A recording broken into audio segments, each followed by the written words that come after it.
name's Darren Walker. I'm from the Devils Bluff area of Grand Prairie of Arkansas, and I'm a president farm manager for Wingmead Farms. We grow rice, corn, soybeans, run a seed operation, and about everything else under the sun. We planted CLL15 for the first time in 2019 and had excellent results. It was our last planted cultivar that year. It got planted around April 20th. And we dried out 195 across 140 acres. Really weighed good. The cup was good on it, no problems. Part of our management practice, we put one shot of fungicide on everything. I'm a firm believer in it. Shot of fungicide really wards off any chances of smut. It'll knock the sheep blight back. We didn't see any sheep blight issues that year. And last year, we once again had 15, and we brought in CLL16, first year for us. It was our last planted. We planted last year on April the 30th. Come out of the ground like a champ, 15 and 16. You can go to bed at night and don't worry about them coming up. They will come out of the ground. The last year, we found a little bit of sheep blight in the lower canopy on all cultivars. Nothing that I think would have had to been treated, but we blanket applicated like we always did. We run in there to early to mid boot with a shot of Quadris and propiconazole. Knock the smut back, knocks the sheep blight down. 15, you got to be mindful, make sure, because it's shorter statured, make sure that you don't have a reoccurrence of sheep blight later. 16 being my latest planted field in a blast-prone area, covered by timber, never found the first blast lesion. It was a top yielder at 196 dry last year. First off, I planted the 16 in a field that never got a good stand because it's got what we call a buffalo walla. The 16 come up to a perfect stand. I've been farming that piece of property since 2016, the first time I got a stand in that old hole. But anyway, fast forward, we got 13 inches of rain in 48 hours. Well, the bottom ends of my 16, I didn't see them for about 4 days. And I'm thinking, this is not gonna be good. Well, then of course it destroyed our levees. We had to rebuild the levees with a Mini-X. So we were a little delayed getting flood back on it. So then the bottom 1 or 2 levees got a little hot.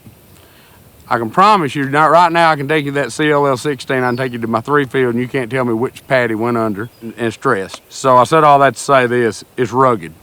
I mean, it stayed underwater for 3 to 4 days. Then it stressed for water.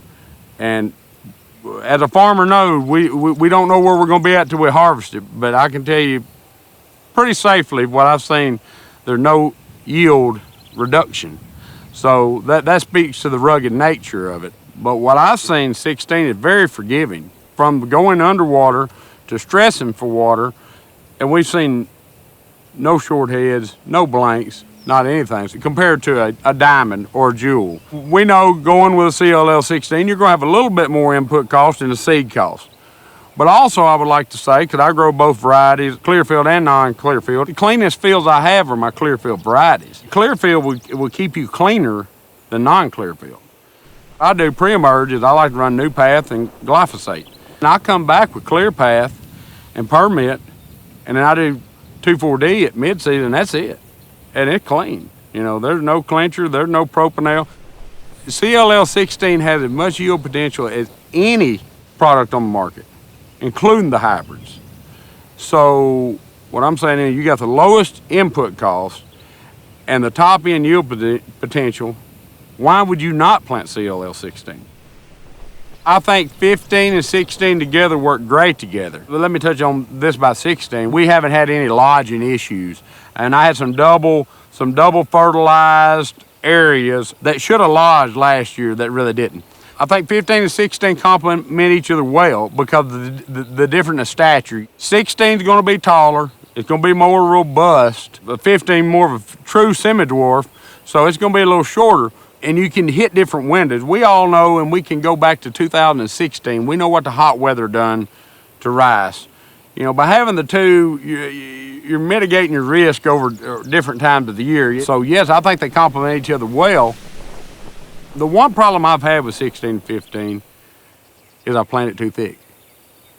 I mean, I need to thin it down, and it's hard to do. Going forward into next year, one thing that I'm wanting to see, I want to do some half fields or experiment with lower seeding rates. I know we can seed lower. The advisors have told me we can seed. We're going to try it. I think CLL15, the stooling capability of CLL15 is right up there with anything. And I think you can get that down to 55 pounds an acre and be good. 16, probably around the 58, 60 pound. My problem is I've been planting around 65 pounds, but we're going to thin it down. One thing I'll say about Horizon and their products, they never sacrificed quality. But now they have quality and quantity and a low-end input position. I wish somebody on paper could show me why you shouldn't try CLL16.